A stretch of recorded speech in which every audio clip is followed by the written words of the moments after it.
Halo adik-adik, apa kabar? Semoga adik-adik, papa mama beserta keluarga semua dalam keadaan baik ya. Hari ini kita akan mendengarkan cerita yang berjudul Cinderella. Cerita ini bertemakan tentang kekuatan cinta.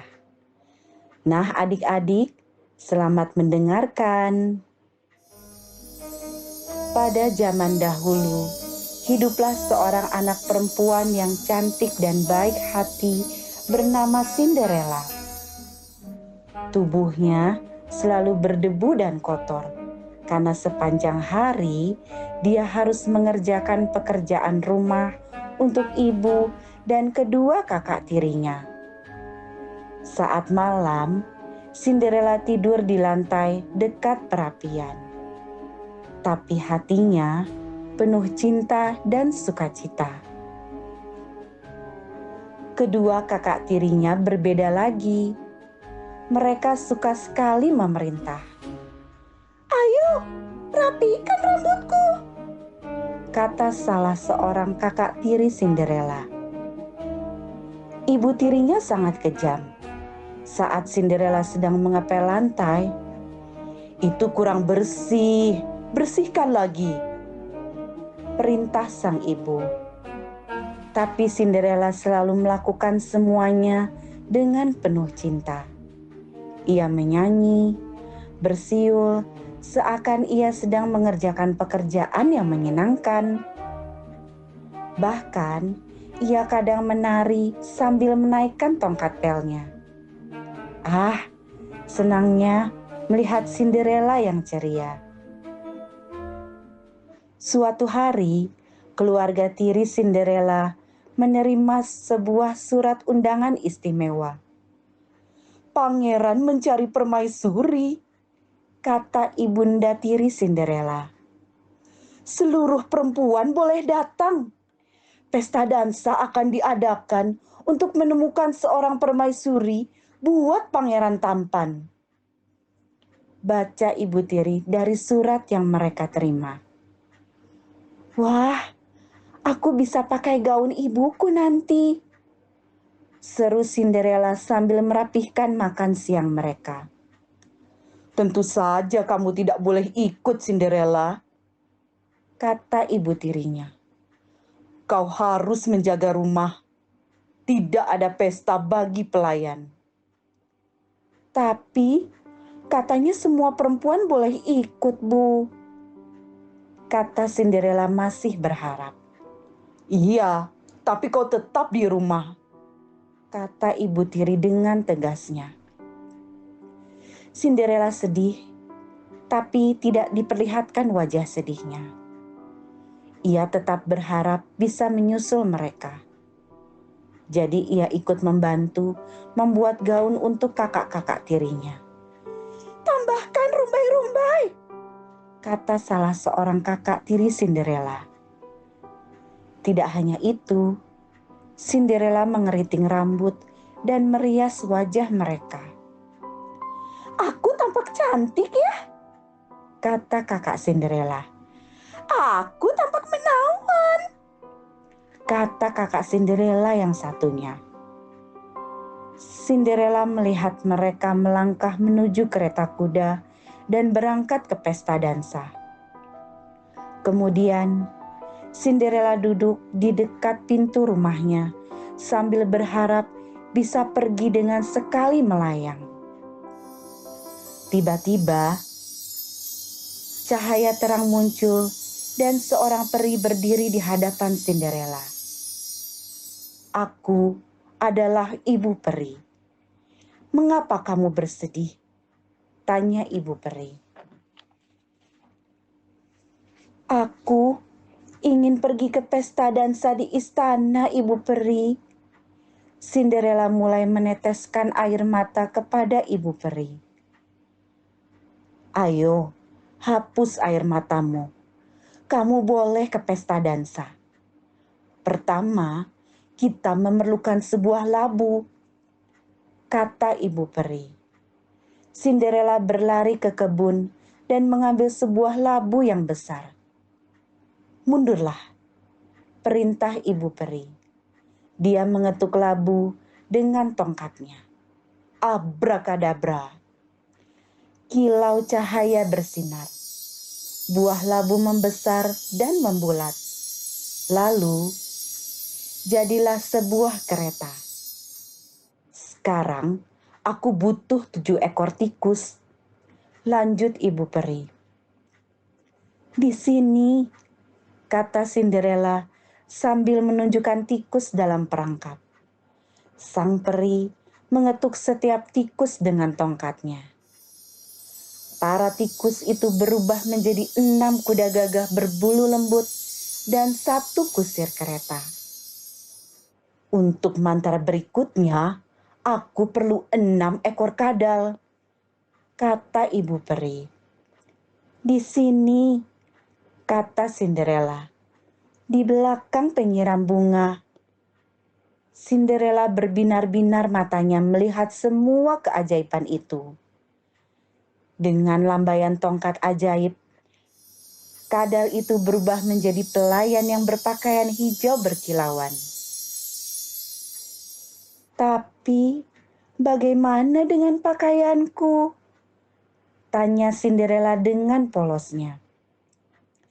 Cinderella menunduk melihat pakaiannya yang kelihatan kotor. Tiba-tiba, sang Ibu Peri mengangkat tongkatnya sekali lagi. Pakaian kumal Cinderella lenyap berubah menjadi gaun emas dengan renda bunga.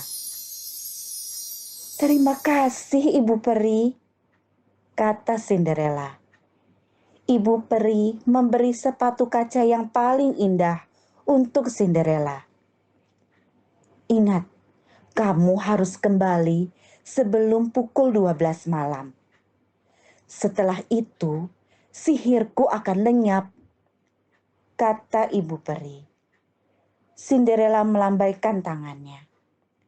Bawa dia ke pesta dansa, perintah Ibu Peri pada kusir kereta. Kuda-kudanya berlari kencang. Rasanya seperti mimpi, kata Cinderella dalam hati sambil melangkah masuk ke istana dan melihat sekelilingnya dengan takjub. Saat Cinderella tiba di dalam istana, para tamu berbisik-bisik. Siapa gadis itu?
Tak terasa, sampailah pukul 12 malam.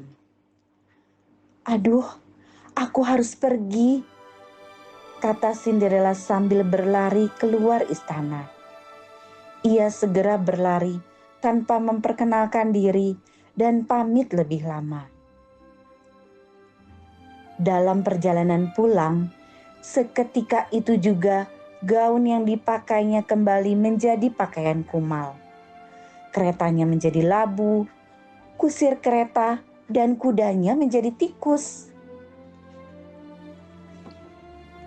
Cinderella berlari pulang, namun sang pangeran tak sempat mengejarnya. Tunggu, aku belum tahu namamu, kata sang pangeran sambil berlari mengejar Cinderella. Pangeran terengah-engah dan melihat satu sepatu kaca berkilau tertinggal di atas anak tangga. Setibanya di rumah, saat Cinderella sudah mandi dan berpakaian rapi, dia menunggu kedatangan kedua kakak tirinya. "Bagaimana pesta dansanya?" tanya Cinderella. "Seorang putri datang. Sang pangeran berdansa dengannya sepanjang malam. Seharusnya pangeran berdansa dengan kami," jawab mereka. Diam-diam, Cinderella tersenyum, tapi tak bicara apapun. 2 hari kemudian, trompet raja terdengar di jalan. "Pangeran akan menikahi gadis yang kakinya sesuai dengan sepatu cantik ini," kata pegawai istana. Sang pangeran pergi dari rumah ke rumah. Semua gadis ingin mencoba sepatu itu. Akhirnya, tibalah pangeran dan pegawai istana di rumah Cinderella. Kedua kakak tiri Cinderella mencoba sepatu kaca itu. Tetapi tidak seorang pun yang kakinya pas dengan sepatu itu. Diam-diam, Cinderella masuk ke ruangan. "Bolehkah aku mencoba sepatu itu?" tanya Cinderella. Setelah mencobanya, ternyata kakinya cocok dengan sepatu itu. Lalu, Cinderella mengeluarkan pasangan sepatu kaca itu dari sakunya. Saat Cinderella memakai sepatu kaca itu, cahaya menerangi seluruh ruangan. Pakaian kumalnya kembali menjadi gaun pesta. "Akhirnya, aku menemukanmu. Maukah kau menikah denganku?" tanya pangeran. "Ya, saya mau," jawab Cinderella. Pesta segera digelar dengan sangat meriah. Semua orang diundang datang ke pesta pernikahan mereka. Bahkan kakak dan ibu tirinya juga diundang. Cinderella yang penuh cinta dan baik hati kini menemukan rumahnya. Rumah penuh cinta dan seorang pangeran tampan, dan hidup bahagia selamanya. Adik-adik, kisah Cinderella mengingatkan kita untuk menjadi anak yang baik hati dan penuh cinta. Cinderella hidup penuh ceria, walau kakak-kakak dan ibu tirinya tidak menyayangi dia. Tapi ibu peri datang dan membuatnya bahagia. Dalam hidup adik-adik, Tuhan sangat sayang kepada adik-adik, lebih dari ibu peri. Tuhan Yesus akan menyayangi adik-adik dengan berbagai cara. Yuk, dengan kekuatan cinta Tuhan Yesus itu, kita cintai keluarga dan teman-teman kita. Seperti pesan dalam 1 Yohanes 4 ayat 19. Kita mengasihi karena Allah lebih dahulu mengasihi kita. Tuhan memberkati.